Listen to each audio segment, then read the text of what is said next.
আসসালামু আলাইকুম রহমতুল্লাহ। প্রিয় বন্ধুরা, হঠাৎ করে জান্নাতুল বাকিতে কবর থেকে বেরিয়ে এলো এক অদ্ভুত প্রাণী। এই প্রাণীটি যুবরাজ মোহাম্মদ বিন সালমানকে এমনকি বললেন যে সেও ভয় পেয়ে গেল। মদিনা মুনাওয়ারা থেকে সর্বশেষ আসা এই ভিডিওটি মানুষদেরকে এমনই আতঙ্কিত করেছে। এমন অনেক ঘটনার কথা আমরা প্রতিদিনই শুনতে পাচ্ছি, এমন অনেক গুজব ছড়াচ্ছে যার কারণে মানুষ এখন প্রত্যয়ী হয়ে উঠেছেন কিয়ামত খুব তাড়াতাড়ি আসতে পারে। সে সময় আর বেশি দূরে নয় যখন সর্বনাশের গর্জন আমাদের সামনে আসবে। বন্ধুরা, জান্নাতুল বাকিতে উপস্থিত একটি কবরে ঘটে যাওয়া এই ঘটনা মানুষকে আরও ভয় পাইয়ে দিয়েছে।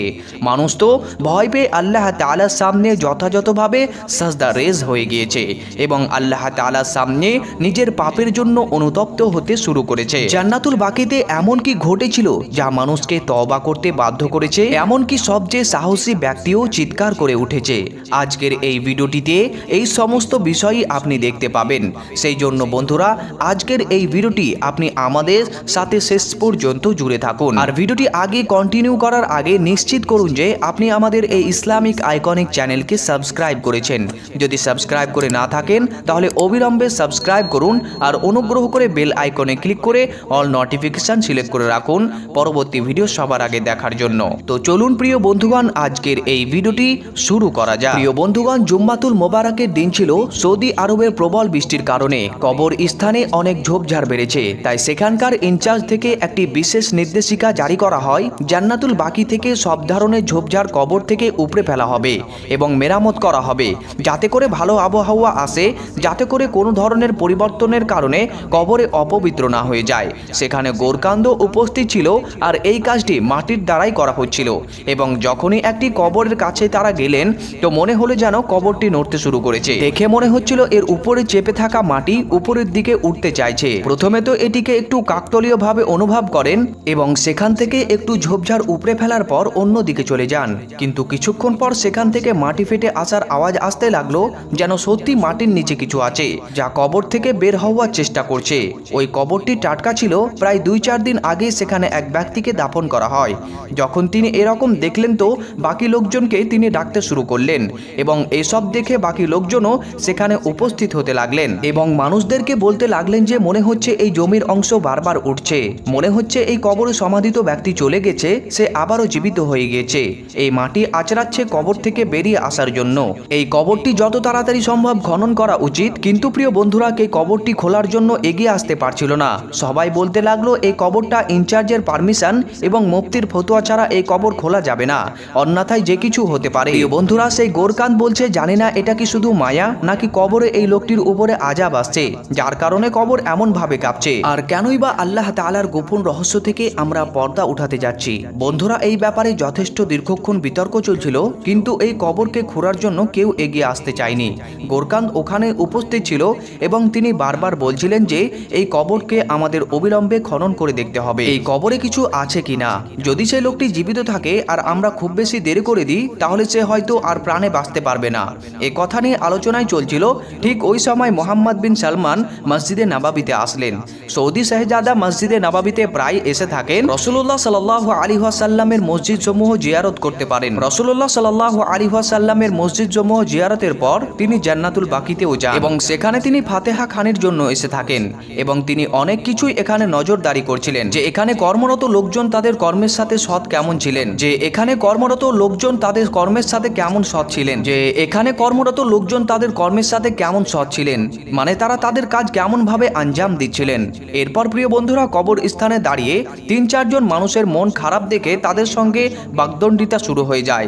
তারা একে অপরের সাথে তর্কাতর্কি করতে লাগে। এমতো অবস্থায় তাদেরকে এরকম দেখে তাদের দিকে মোহাম্মদ বিন সালমান এগিয়ে চলে আসেন। এরপর প্রিয় বন্ধুরা, তারা মোহাম্মদ বিন সালমানকে দেখে ভয় পেয়ে গিয়েছিল এবং তারা ভাবছিলেন যে এবার হয়তো তাদেরকে মোহাম্মদ বিন সালমান বকতে আরম্ভ করবে। এরপর মোহাম্মদ বিন সালমান তাদেরকে জিজ্ঞেস করলেন যে তোমরা এখানে এত চেঁচামেচি করছো কেন। তাদের মধ্যে কিছু লোক তো চুপ থেকে গেল এবং অন্য কথা বলতে শুরু করে দিল। তখনই সেই কবরটি আবারও নড়ে চড়ে উঠল এবং মাটিগুলো একদম উপরের দিকে উঠতে চাইছিল। ঠিক তখনই মোহাম্মদ বিন সালমান এই দৃশ্য নিজের চোখে দেখে বলতে লাগলো যে এই কবরের নিচে কি আছে, এই কবরের নিচে কি কেউ দাফন আছে। গোরকান্দ সেখানেই দাঁড়িয়েছিল এবং সে চুপ না থাকতে পেরে বলল 2-3 দিন আগে এখানে একজন ব্যক্তিকে কবর দেওয়া হয়েছে। আজকে আমরা এখানে কবর স্থানের ঝোপঝাড় পরিষ্কার করার জন্য জন্য এসেছিলাম, তো আমরা এই কবরটিকে বারবার হিলতে দেখছি। তো আমি এদেরকে বললাম যে এই কবরটি আমাদেরকে অবিলম্বে খুলে দেখা দরকার, কেন এরকম হচ্ছে, কিন্তু এরা কেউ কবর খুলতে রাজি হয়নি। তারা বলছে প্রথমে আমাদেরকে ফতোয়া নিতে হবে এবং তারপরে আমরা এই কবরটিকে খুলতে পারবো।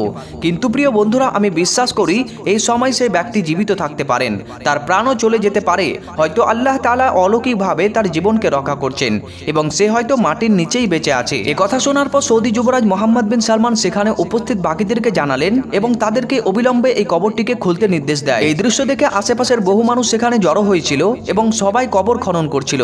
ওখান থেকে কি বের হবে তা দেখার জন্য সবাই অপেক্ষা করছিল। কিন্তু একটু মাটি সরানোর সাথে সাথেই বন্ধুরা, যে বিষয়টি সামনে বেরিয়ে আসলো তা সবাইকে অবাক করে দিল।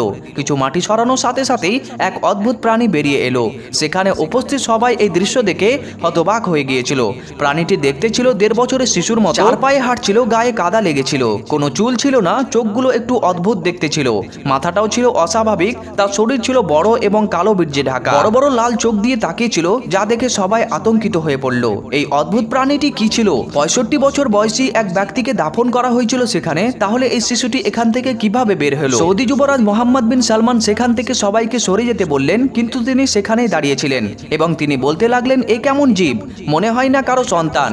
এই শিশুটি হয়তো সময়ের আগেই জন্ম নিয়েছে, না তো কিছু জিনিসের কারণে ক্ষেপণাস্ত্র হয়ে গেছে, মুখটা এমনি বিগড়ে গেছে, লোকজন ভয় পেয়ে গিয়েছিল, তার বড় বড় দাঁত নড়ছিল, যেন কিছু বলতে চাইছে কিন্তু কেউ তা বুঝতে পারছিল না, তার হাঁটা ছিল ভয়ঙ্কর, সে শ্বাস নিচ্ছিল, যেন ভীষণ কষ্টে ছিল। সৌদি যুবরাজ মোহাম্মদ বিন সালমানের কাছের লোকেরা তাকে দেখে আতঙ্কিত হয়ে পড়ল। সবার মনে প্রশ্ন জাগলো, এই অদ্ভুত প্রাণীটি কি হতে পারে? যুবরাজের সাথের লোকজন একে থামানোর চেষ্টা করলো, কিন্তু প্রাণীটি খুব দ্রুত সরে গেল এবং তাদের বাধা উপেক্ষা করে চলে যেতে লাগলো। বন্ধুগণ, এর মধ্যে আরো মানুষ সেখানে জড়ো হয়ে গেল।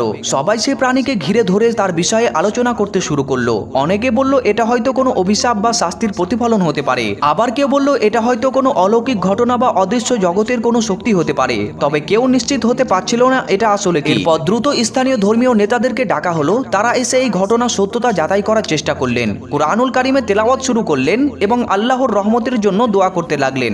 লোকজনও কবরের আশেপাশে দাঁড়িয়ে তওবা করতে শুরু করলো, আল্লাহর কাছে ক্ষমা চাইতে লাগলো। পরিস্থিতি একদম গুরুতর হয়ে উঠেছিল, কারণ এরকম ঘটনা এর আগে তারা কেউ দেখেনি। আল্লাহর কাছে মোনাজাত করা হচ্ছিল যাতে কোনো বিপদ বা আযাব না আসে।